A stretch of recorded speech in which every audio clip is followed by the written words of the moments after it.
Un nouvel organisme a vu le jour dans notre région. Ça s'appelle Secours médical pour les enfants. On a rencontré M. Martin Proteau pour nous parler un peu plus de ce projet-là. On est là aujourd'hui pour parler de l'organisme Secours médical aux enfants. Premièrement, je veux savoir qu'est-ce que c'est que cet organisme-là? Qu'est-ce qu'on fait dans la région? Secours médical aux enfants a été formé en octobre 2017 pour aider des familles de la région de Lambton, Saint-Sébastien, Courcelles, Stornoway et Saint-Romain qui ont des enfants qui sont malades. Okay. Présentement, on aide 6 petites familles qui ont des enfants qui sont malades présentement. Ça, c'est parti d'un besoin dans la région. En fait, est-ce que c'est parce qu'il y avait une famille qui avait des besoins près de vous?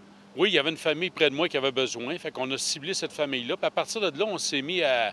J'ai formé un comité pour emmener du monde, pour nous aider dans ça. Puis on a décidé d'expansionner un petit peu en allant vers les villages avoisinants pour aider d'autres familles qui ont des besoins aussi. OK. Ouais. Donc, en parlant de ce comité-là, il y a des gens de chacune des municipalités qui sont représentés au sein du comité. Qui sont ces gens qui travaillent avec vous à Secours médical aux enfants? OK. De Lambton, j'ai M. Denis Turcotte, Mme Louise de Blois, M. Michel Filion. De Saint-Romain, j'ai Alex Proteau. J'ai M. Rousseau, Daniel Rousseau. Stornoway, j'ai Mme Linda Bouffard. De Saint-Sébastien, c'est Roxane Bouffard qui travaille avec nous. Et de Courcelles, c'est Monia Godbout. Fait que c'est notre comité. De chaque village, on a un représentant pour nous aider dans nos activités. OK.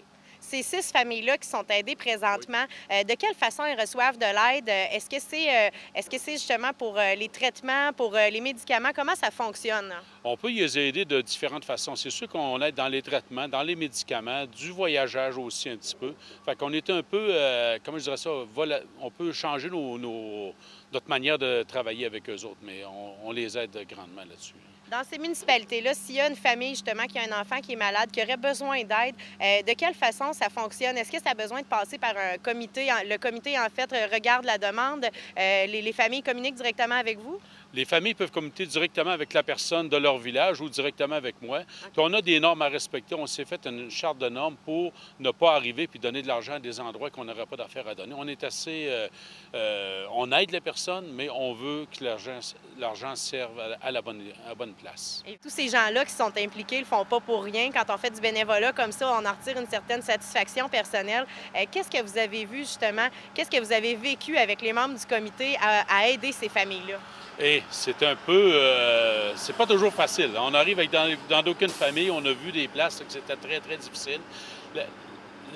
Moi, ce que je ressens de ça, c'est le fait que d'aider quelqu'un, ça nous donne un boost d'adrénaline complet, là. C'est très intéressant.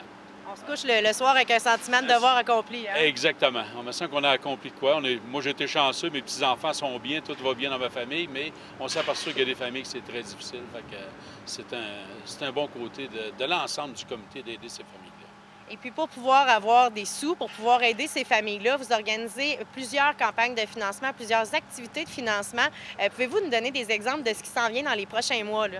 La prochaine activité, c'est cette en fin de semaine, le 24, 25, 26 de mai. On a un tournoi de quilles. On a 160 quillards présentement d'inscrits. En octobre, on a une activité qui va être notre activité principale, j'ai l'impression, depuis 2 ans. On va recevoir l'orchestre symphonique du 22e régiment, plus la chorale aussi. Ensuite, en décembre, on va réorganiser notre vente de bûches de Noël qu'on fait depuis 2 ans. Fait que, puis on participe à tous les marchés de Noël qu'il y a à Saint-Sébastien et Lambton aussi. Au mois de mars, à toutes les années, il y a aussi le souper spaghetti, l'événement qui revient chaque année. Exactement. Notre souper spaghetti est à chaque année au début de mars. Si on veut participer à ces activités-là, si on veut vous aider d'une quelconque façon, on peut communiquer avec vous de quelle façon? Vous pouvez communiquer avec moi ou avec chaque personne du comité. On est on travaille en équipe, on s'organise pour que ça marche comme il faut. Il y a des numéros de téléphone, il y a la page Facebook aussi que vous pouvez nous laisser des messages. Puis on va arriver avec un site Internet dans les prochaines semaines.